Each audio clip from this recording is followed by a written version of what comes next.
I'll never forget the shock of my first Yom Kippur service. So I was living with my girlfriend in Orlando, Florida. I'd never been to a Yom Kippur service, and so we went to a conservative synagogue, and it just went on and on and on. And I'm turning the pages and reciting the prayers, and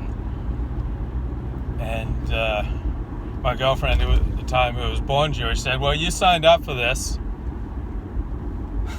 You signed up for this." She kept saying that because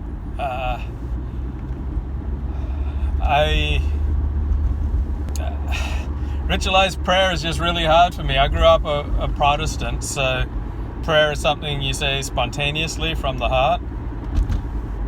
It's not all written out for you in a book.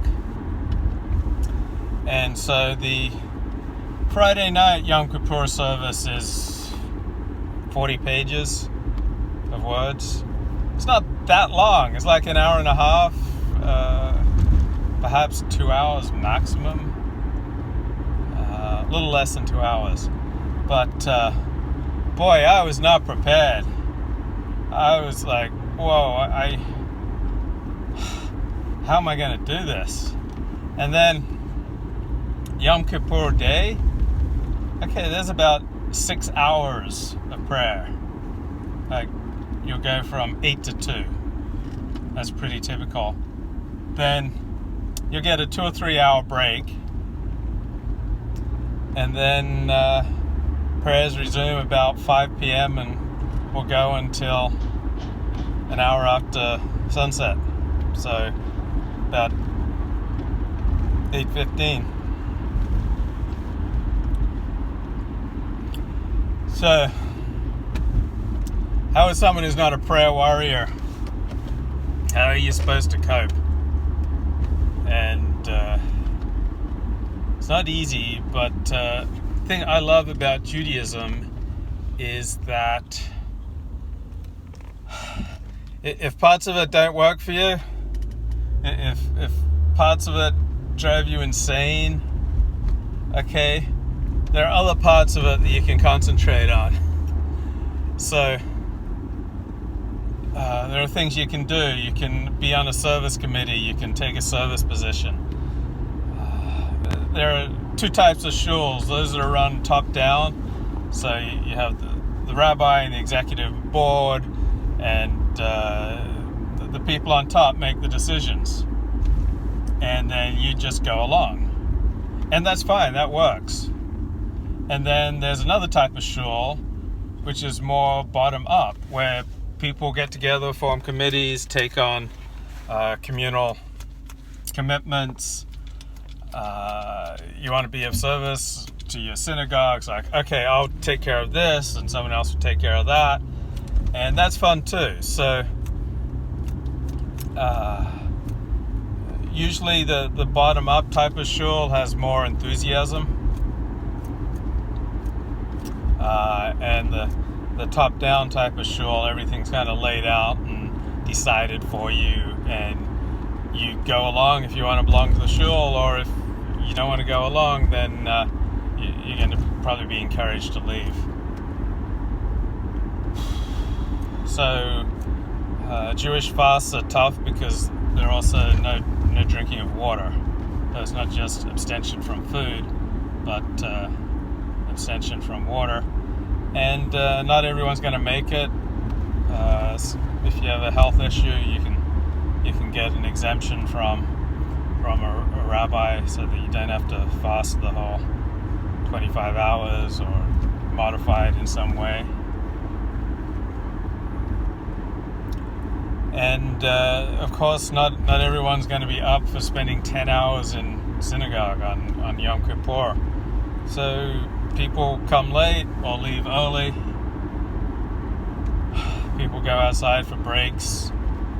So I guess I'm not much of a prayer warrior. I'm not the most spiritual person. I got to admit that there have been many Yom Kippurs where the religious spiritual component of Yom Kippur I was just completely deaf to. Yeah, I've always been alive to the moral component. It's a good spur to make amends to people. It's the Day of Atonement. It's the in preparation for the day, you're supposed to clean up the wreckage of the previous year. People you've harmed, you need to not just say I'm sorry. A lot of people do the pro forma I'm sorry, but you need to go make amends. You need to ask people, what can I do to make this right? So that moral component has always spoken to me and has served as an inspiration and an impetus to make some amends, to repair my relationships with other people, and to have a whole season of the year dedicated to the repair of your relationships with others and to making amends. I've always loved that. The blowing of the shofar has always affected me on a level I can't fully articulate, but it's just very primal, the blowing of the ram's horn. Repeatedly. It's like a call to repentance, it's like a call to change your life, and it kind of hits my soul.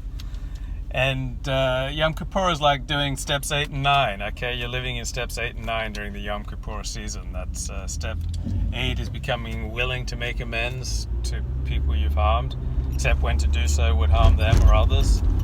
And step 9 is the actual making of amends. So we need to live in that on an ongoing basis. And if you get an electrical charge when someone walks in a room, when you don't want to face someone, when your blood pressure rises at the mention of someone's name, that's a good sign you need to make amends.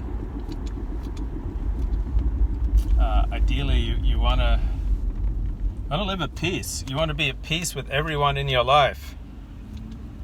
So, is the amends in the Yom Kippur season, is that just Jew on Jew? No, it's for everyone.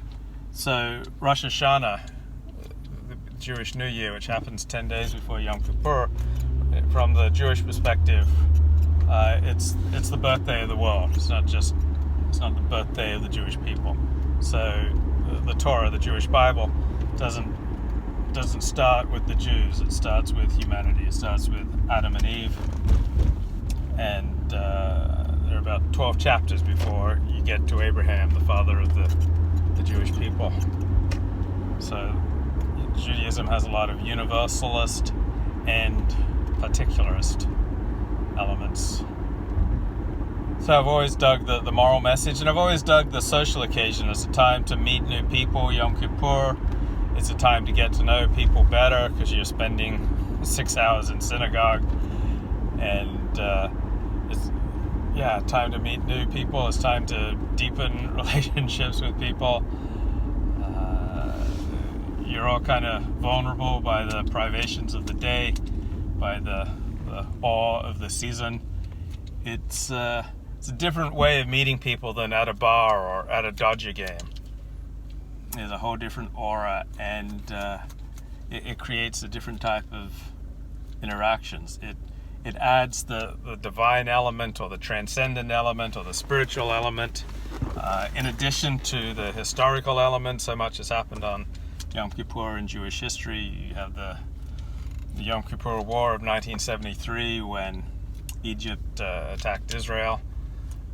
So even if you're not particularly spiritual or religious, the national component of Yom Kippur can still speak to you, the historical component of Yom Kippur, and the social component. Everybody can relate to the social component where people are dressed their best or acting their best, and the synagogues are filled to overflowing.